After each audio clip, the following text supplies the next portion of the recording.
सुरुवात करूया एका साध्या पण अंगावर काटा आणणाऱ्या प्रसंगाने.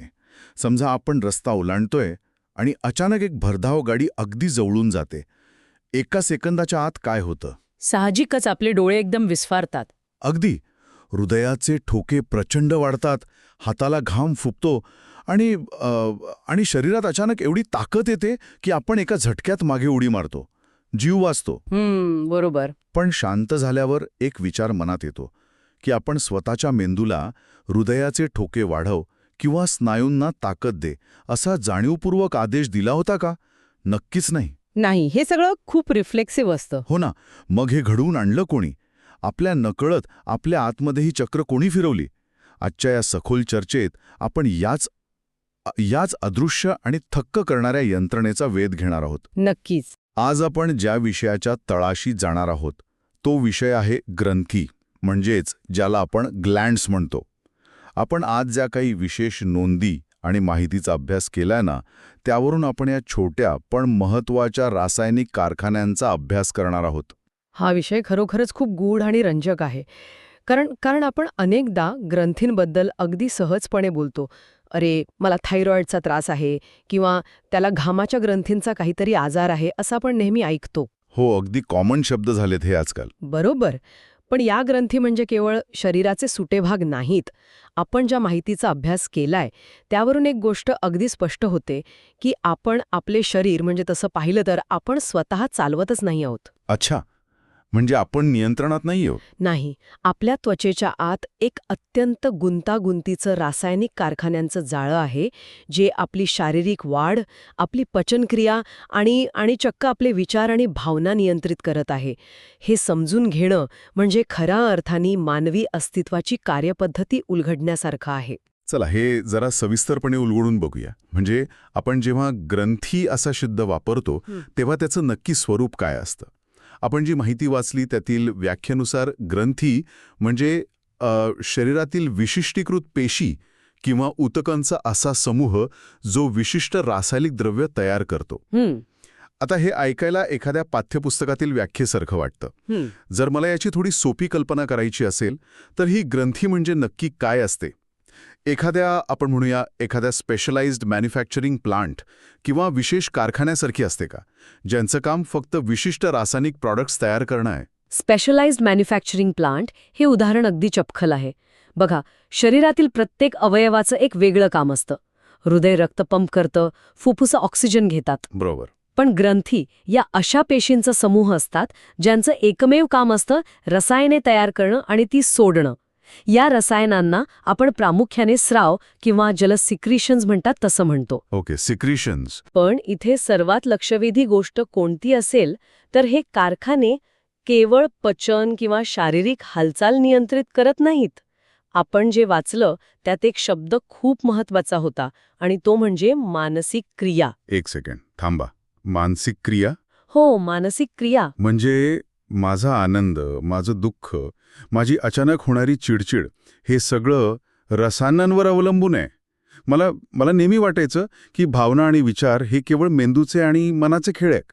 विचार मेंदूतून नक्कीच येतात, पण त्या विचारांना अनुभवात बदलण्याचं काम ही रसायने करतात. बापरे, म्हणजे कसं? म्हणजे जेव्हा आपण खूप आनंदी असतो किंवा आपल्याला एखादी गोष्ट केल्यावर समाधान मिळतं, तेव्हा शरीरातील विशिष्ट ग्रंथीने डोपामाइन किंवा सेरोटोनिन नावाचा रासायनिक स्राव सोडलेला असतो.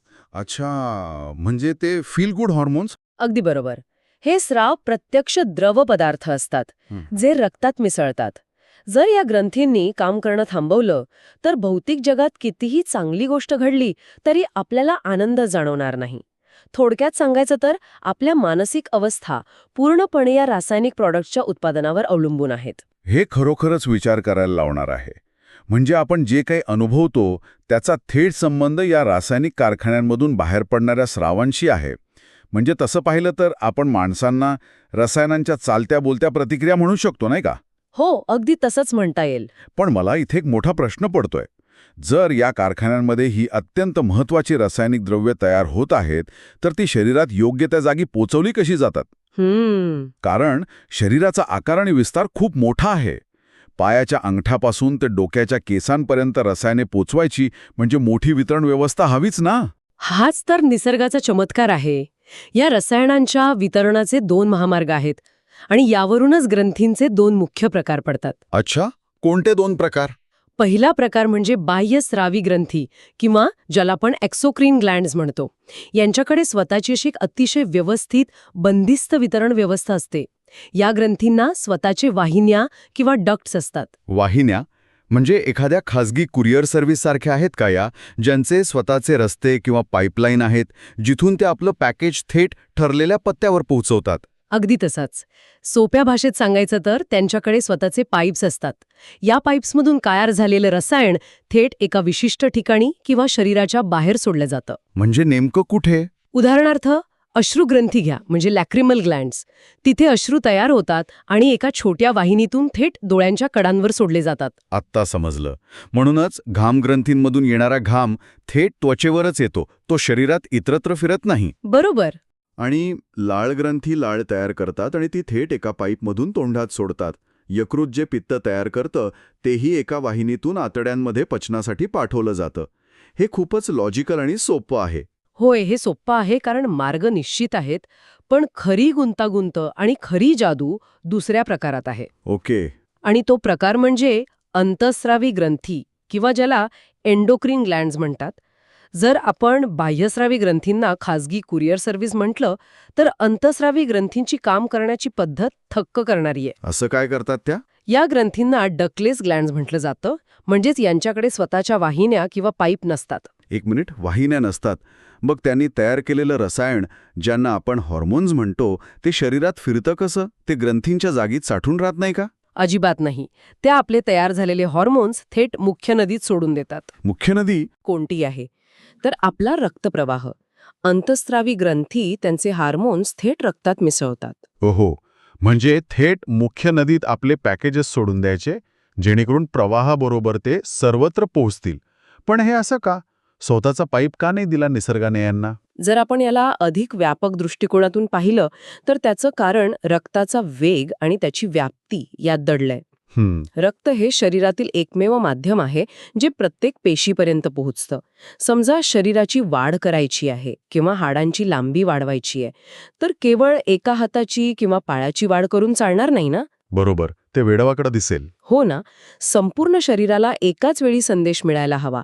जेव्हा एखादा हार्मोन रक्तात मिसळतं, तेव्हा तो रासायनिक संदेश क्षणार्धात शरीराच्या कानाकोपऱ्यात पोहोचतो.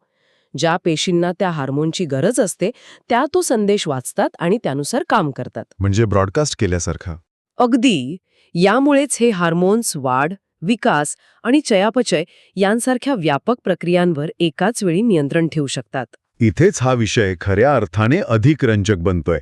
कारण जर या सर्व अंतःस्रावी ग्रंथी एवढी शक्तिशाली रसायनं थेट रक्तात ओतत आहेत, तर या संपूर्ण गोंधळावर नियंत्रण कोणाचं तरी असायलाच हवा. नक्कीच. या संपूर्ण यंत्रणेचा मुख्य बॉस कोण आहे?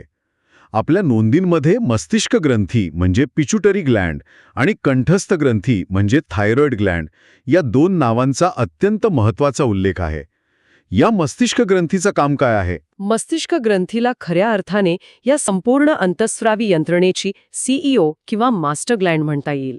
ही ग्रंथी आपल्या मेंदूच्या अगदी तळाशी सुरक्षित ठिकाणी असते आणि आश्चर्याची गोष्ट म्हणजे तिचा आकार केवळ एका वाटाण्या एवढा असतो. फक्त एका वाटाण्या एवढी? आणि ती शरीरातील इतर सर्व कारखान्यांना नियंत्रित करते. हे कसं शक्य आहे? की थेट शरीराची वाढ तर नियंत्रित करतेच, ज्याला आपण ग्रोथ हार्मोन म्हणतो, पण तिचं मुख्य आणि सर्वात महत्त्वाचं काम आहे इतर ग्रंथी नियंत्रित करणं. अच्छा, म्हणजे मॅनेजमेंट. हो. जसं एखाद्या मोठ्या कंपनीत सीईओ स्वतः सगळी कामं करत नाही, तो फक्त विभाग प्रमुखांना सूचना देतो, तशीच ही मस्तिष्क ग्रंथी रक्तात असे विशिष्ट हॉर्मोन सोडते, ज्यांचा उद्देश फक्त इतर ग्रंथींपर्यंत संदेश पोचवणं हाच असतो. म्हणजे रसायनांच्या माध्यमातून ऑर्डर्स देणं. बरोबर. ती रसायनांच्या माध्यमातून इतर ग्रंथींना कधी सुरू व्हायचं आणि कधी थांबवायचं याचे आदेश देते. मला हे थोडं अधिक स्पष्ट करून सांगाल का? म्हणजे मेंदूमधील ही ग्रंथी दुसऱ्या एखाद्या ग्रंथीशी संवाद कसा साधते? कंठस्थ ग्रंथी किंवा थायरॉइड ग्लँडचं उदाहरण घेऊया. थायरॉइड ग्लँड आपल्या गळ्यात असते. मग मेंदू आणि गळा यांचा संपर्क कसा होतो? खूप छान प्रश्न आहे. जेव्हा शरीराला ऊर्जेची गरज असते तेव्हा मेंदूमधील मस्तिष्क ग्रंथी एक रासायनिक मेसेज रक्तात सोडते. तो मेसेज रक्ताच्या प्रवाहातून गळ्यातील थायरॉइड ग्रंथीपर्यंत पोहोचतो.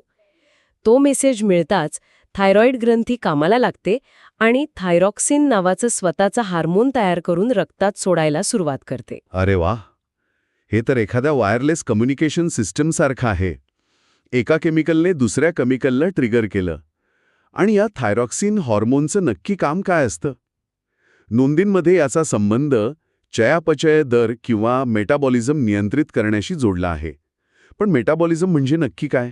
चयापचय किंवा मेटाबॉलिझम म्हणजे सोप्या भाषेत सांगायचं तर आपल्या शरीराचं इंजिन किती वेगाने चालावं हे ठरवणारी प्रक्रिया. ओके. आपण जे अन्न खातो आणि जो ऑक्सिजन घेतो त्याचं ऊर्जेत रूपांतर करण्याची प्रक्रिया शरीरातील प्रत्येक पेशीत सतत चालू असते. थायरॉक्सिन हार्मोन पेशींना जाऊन सांगतो की ही ऊर्जा किती वेगाने जाळायची आहे. अच्छा, म्हणजे कंठस्थ ग्रंथी शरीराच्या चयापचयावर नियंत्रण ठेवून इंजिनच्या ॲक्सिलरेटरसारखं काम करते तर? अगदी बरोबर. जर हे इंजिन किंवा ॲक्सिलरेटर खूप वेगाने दाबलं गेलं तर शरीरातील ऊर्जा लवकर संपते, वजन झपाट्याने कमी होतं आणि व्यक्ती हायपर ॲक्टिव्ह होते. ज्याला आपण हायपरथायरॉइडिझम म्हणतो बहुधा. हो, या उलट जर थायरॉक्सिन कमी तयार झालं तर इंजिन संथ चालतं, ऊर्जा निर्माणच होत नाही आणि अंगात सतत सुस्ती जाणवते. शरीराची वाढ आणि ऊर्जा व्यवस्थापन याबद्दल आपण पाहिलं. पण शरीराला दररोजच्या पातळीवर केवळ ऊर्जेचंच नाही तर रक्तातील अनेक घटकांचं अत्यंत अचूक संतुलन राखावं लागतं. हे संतुलन राखण्यासाठी कोणत्या ग्रंथी काम करतात? आपण पॅराथायरॉइड आणि स्वादुपिंड म्हणजे पँक्रियासबद्दल वाचले. यांचं काम कसं चालतं? या ग्रंथी शरीराची संतुलन यंत्रणा म्हणून काम करतात. सर्वप्रथम पॅराथायरॉइड ग्रंथी या कंठस्थ ग्रंथीच्या अगदी मागे असतात. त्यांचं काम आहे पॅराथॉर्मोन नावाच्या हॉर्मोनद्वारे रक्तातील कॅल्शियमचं अचूक संतुलन राखणं. कॅल्शियम? पण ते तर हाडांसाठी असतं ना? आपल्याला वाटतं कॅल्शियम फक्त हाडांसाठी असतं, पण मज्जातंतूंच्या संदेशवहनासाठी आणि स्नायूंच्या आकुंचनासाठी रक्तात कॅल्शियम असणं अत्यंत आवश्यक असतं. त्यात थोडा जरी बदल झाला तरी मज्जासंस्था धोक्यात येऊ शकते. बापरे. आणि स्वादुपिंड म्हणजेच पॅनक्रियाज, आपण नेहमी रक्तातील साखरेबद्दल ऐकतो. त्याचं नियमन कसं होतं? स्वादुपिंड हे साखरेसाठी एखाद्या थर्मोस्टॅटसारखं काम करतं. समजा आपण जेवणात खूप गोड खाल्लं, रक्तात साखरेचं प्रमाण अचानक वाढतं. हे वाढलेलं प्रमाण शरीरासाठी विषारी ठरू शकतं. अशा वेळी स्वादुपिंड तातडीनं इन्सुलिन नावाचं रसायन रक्तात सोडतं. मला इथे एक शंका आहे. इन्सुलिन नक्की काय करतं? ते वाढलेली साखर नष्ट करतं का? नाही, ते साखर नष्ट करत नाही. इन्सुलिन हे एखाद्या चावीसारखं काम करतं. चावी? हो, रक्तातील साखर पेशींच्या आत गेल्याशिवाय ऊर्जेत बदलू शकत नाही. इन्सुलिन पेशींचा दार उघडतं, जेणेकरून साखर रक्तातून पेशींमध्ये प्रवेश करू शकेल. आणि समजा कधी रक्तातील साखर खूप कमी झाली तर हेच स्वादुपिंड ग्लुकागॉन नावाचं दुसरं हॉर्मोन सोडतं, जे यकृताला साठवलेली साखर पुन्हा रक्तात सोडण्याची आज्ञा देतं. हे समतोल राखण्याचं काम 24 तास चालू असतं. अच्छा, म्हणजे थोडक्यात सांगायचं तर स्वादुपिंड हे साखरेची पातळी नियंत्रित ठेवणारं अचूक थर्मोस्टॅट आहे. पण हे झालं रोजचं संतुलन. सुरुवातीला मी जो रस्ता ओलांडताना गाडी अंगावर आल्याचा आणि अपघात टळल्याचा प्रसंग सांगितला होता, अशा आणीबाणीच्या वेळी या संत चालणाऱ्या थर्मोस्टॅटचा उपयोग नसतो. तिथे कोण काम करत होतं? तिथे तुमची अधिवृक्क ग्रंथी म्हणजेच ॲड्रेनल ग्लँड पूर्ण क्षमतेने काम करत होती. Adrenal Gland? हो, या ग्रंथी आपल्या दोन्ही मूत्रपिंडांच्या म्हणजे किडनीजच्या वर एका टोपीसारख्या बसलेल्या असतात. ही शरीराची खऱ्या अर्थाने इमर्जन्सी फायर अलार्म सिस्टम आहे. म्हणजे जेव्हा डोळ्यांना दिसलं की गाडी अंगावर येत आहे तेव्हा मेंदूने या अधिवृक्क ग्रंथींना थेट सिग्नल दिला. अगदी अचूक. मेंदू संकट ओळखतो आणि एका सेकंदाच्या 1000व्या भागात या ग्रंथी ॲड्रेनालिन आणि कॉर्टिसॉल ही हार्मोन्स थेट रक्तात ओततात. हा आपला तणाव प्रतिसाद किंवा फाईट ऑर फ्लाईट रिस्पॉन्स आहे. अरे बापरे. ॲड्रेनालिन रक्तात मिसळताच चमत्कार घडतो. पचनसंस्थेकडे जाणारा रक्तप्रवाह तात्पुरता थांबवला जातो आणि ते सर्व रक्त हात आणि पायांच्या स्नायूंकडे वळवलं जातं, जेणेकरून तुम्हाला पळायला ताकद मिळेल. हृदयाचे ठोके वाढतात, रक्तदाब वाढतो, श्वासोच्छ्वास जलद होतो. बापरे, म्हणजे माझा जीव वाचवण्यासाठी माझ्या शरीराने आतल्यात एका सेकंदात स्वतःची संपूर्ण रासायनिक रचना तात्पुरती बदलून टाकली. आपण घाबरतो तेव्हा आपला रक्तदाब का वाढतो किंवा मानसिक तणावाचा थेट शारीरिक परिणाम का होतो, हे आता मला खऱ्या अर्थाने समजलं. होय ना. आपला मेंदू केवळ एका संकटाची कल्पना जरी करत असला तरीही अधिवृक्क ग्रंथी रसायने सोडून शरीराला युद्धासाठी तयार करते. बरोबर. आणि म्हणूनच सततच्या तणावामुळे रक्तदाबाचे आजार होतात. कारण आपण शरीराला सतत धोका आहे असे सिग्नल देत असतो आणि ती ग्रंथी सतत ॲड्रिनालिन सोडत राहते. हे खरंच भयंकर आहे. बरं, दैनंदिन संतुलन आणि आणीबाणीच्या परिस्थितीनंतर आता आपण अशा ग्रंथींकडे वळणार आहोत ज्या मानवी जीवनाचं चक्र पुढे नेतात आणि आपल्याला निसर्गाच्या तालावर चालवतात. आपण ज्या माहितीचा अभ्यास केलाय त्या नोंदींमध्ये जनन ग्रंथी किंवा अंडग्रंथी म्हणजे गोनॅड्स आणि पायनियल ग्रंथी यांचा समावेश आहे. या ग्रंथींबद्दल काय सांगाल? जनन ग्रंथींमधून टेस्टोस्टेरॉन, इस्ट्रोजन आणि प्रोजेस्टेरॉन ही हॉर्मोन्स स्रावित होतात. ही रसायने मानवी अस्तित्वाची पुढील पिढी निर्माण करण्यासाठी आणि लैंगिक वैशिष्ट्ये विकसित करण्यासाठी जबाबदार असतात. शरीराच्या एका विशिष्ट वयात प्युबर्टीमध्ये मस्तिष्क ग्रंथीकडून यांना सिग्नल मिळतो आणि ही रसायने तयार होऊ लागतात. यामुळे आवाज बदलणं, उंची वाढणं असे भौतिक आणि मानसिक परिणाम दिसून येतात.